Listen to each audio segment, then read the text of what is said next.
Hey guys, Broxide here, and in today's Arsenal video, I will teach you how to get better at Arsenal. I also share many of the things I did to get better at Arsenal. If you enjoyed the video, please subscribe for more videos about tips and tricks for Arsenal. I also do Arsenal gameplay videos about whatever I want really. But hey, you should also check out my Twitter, at Broxide was taken. But yeah, enjoy.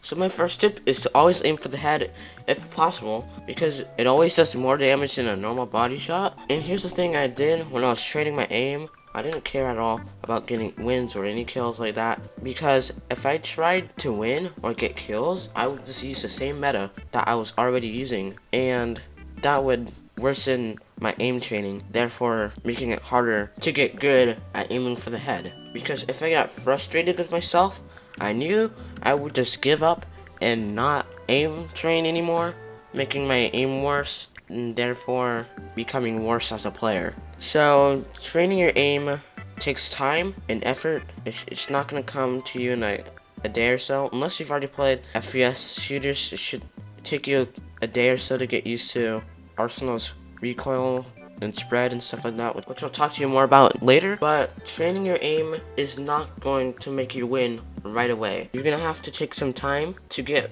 better at aiming for the head before you can start trying to get kills and wins.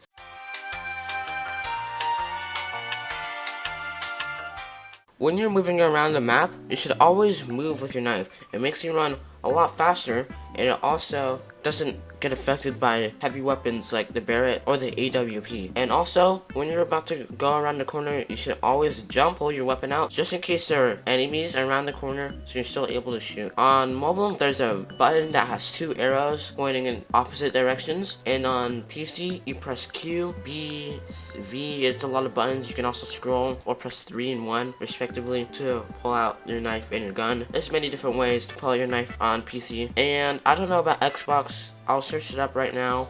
I googled it and I couldn't find anything about the knife button for the Xbox controller, but I'm sure you'll be able to find it just by clicking all of the buttons on your controller. Just run with your knife, basically.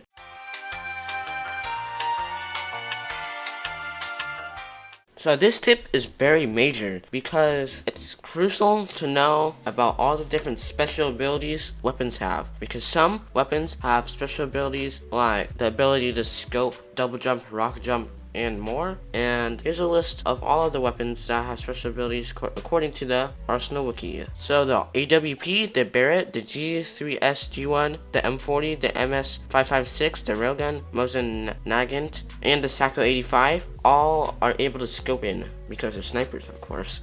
Okay, so I forgot quite a few weapons, and those weapons are the MK18, the M14 EBR, the Scar 8, the G11, the DBS, and the Autobow. There are 5 weapons that are able to double jump, which is the Golden Knife, the Henry Rifle, the Ice Stars, the Leather Shotgun, and the Spencer Carbine. And by the way, you're able to double jump by pressing the jump button twice. And here's the big list: rocket jumpable weapons. Like in its name, you can use projectile weapons to boost yourself in the air by jumping and then shooting the ground, which obviously launches itself in the air. And those weapons are the concussion rifle, the firework launcher, the lightning cannon, the M16A2 in its grenade mode, the M79, the pocket potassium, the razor bomb, the rocket launcher, and the RPG. Also, many of the explosive weapons that just mentioned in the rocket jumpable list are able to have splash damage, and those weapons are again the concussion rifle, the firework launcher, the lightning cannon, the M16A2 in its grenade form, M79, plasma launcher, pocket potassium, razor bomb, rocket launcher, RPG, the EM249, and the electric revolver. Splash damage weapons deal damage in the surrounding area the bullet or the projectile lands. Pretty self-explanatory. It does a splash basically, and anything in the area of that splash will be damaged. And lastly, here's a miscellaneous category of 2 subcategories, which is weapons that are technically able to rocket jump, but it's not with a rocket. I don't know what you would call that, but those weapons are the DBS and the DB shotgun. And then there's 3 weapons that do piercing damage, which is the Z80, the railgun, and the laser rifle.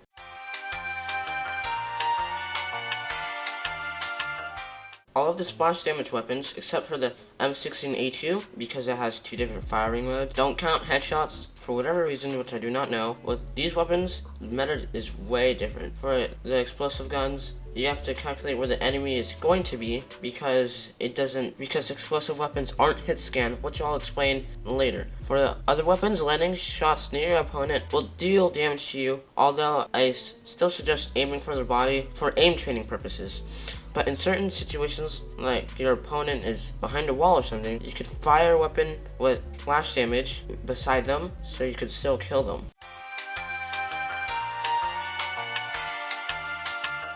Knowing the difference between hitscan and projectile weapons is crucial. Hitscan is a firing mechanic that triggers when you click your mouse or whatever button to shoot, and it casts a ray until it hits something. And if the ray hits an opponent, it'll damage them no matter what, even if they move out of the ray. Projectile weapons fire an actual projectile that most likely has gravity affecting its flight to your opponent. So with these weapons, you have to learn how much gravity is affecting it. Some have little to none, and some drop to the ground pretty fast. This mechanic is something you have to learn by yourself. It's pretty hard to teach to you without actually trying it yourself. So you should go experiment with each of the different weapons that shoot projectiles, and yeah, that's something you have to teach yourself.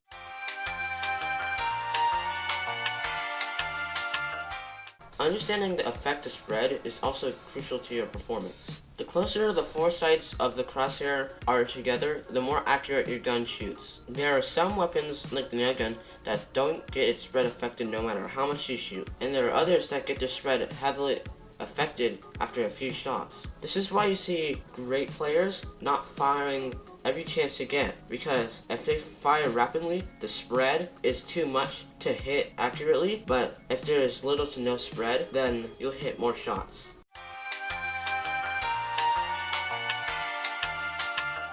If you're able to find an FOV that shows enough information around you and you're still able to aim at long range, that is the best FOV for you. If you're still at 70 FOV, going to 80 or 90 FOV would be ideal, because the difference is great, but at the same time, it isn't like going from 70 to 120, which is a big difference. If you play other games at a certain FOV, you should use the same FOV because you're already used to that FOV, if that makes any sense. And basically, if you don't know what FOV is, that is the camera angle and how much you can see around you, if that makes sense. And that's why at 120 FOV, everything in the center of your screen looks so small, and then at the edges, it's stretched, because that is the camera trying to fit everything into a single view.